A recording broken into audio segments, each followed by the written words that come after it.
Corona कारण माई आफत में परान हो, दूजे महंगाई बढ़ल छुए आसमान हो।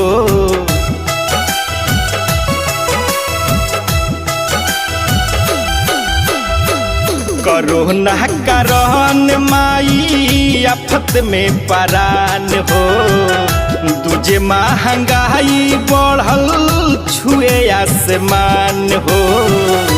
के को पैसा बिना बानी हम लाचार ए माई, के को पैसा बिना बानी हम लाचार ए माई। कि अब की कैसे करी छठ एता वार ए माई, कि अब की कैसे करी छठ तेवा हार ए माई।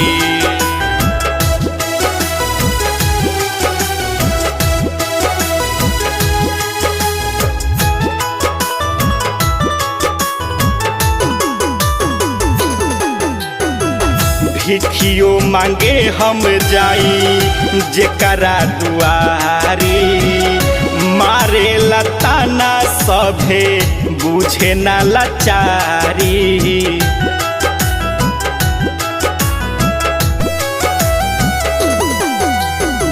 भिखियो मांगे हम जाई जेकरा दुआरी, मारे लताना माई बुझे ना लाचारी।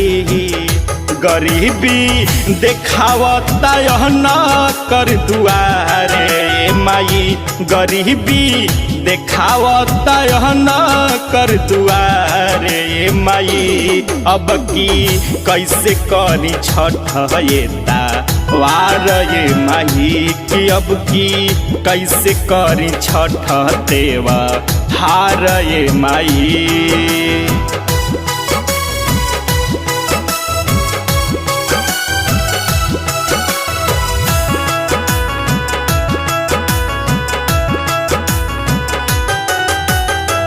कहाँ से लाई उख फल फल हरिया, एको पाई नइखे कैसे खरीदी पियरिया।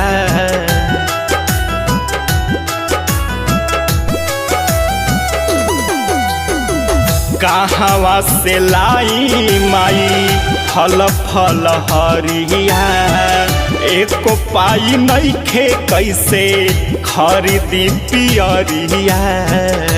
मंटू रीतिका पे कहरा ना विचार ए माई, मंटू सोनुआ पे कहरा ना विचार ए माई। अब की कैसे करी छठ एता वार ए माई, अब की कैसे करी छठ तेवा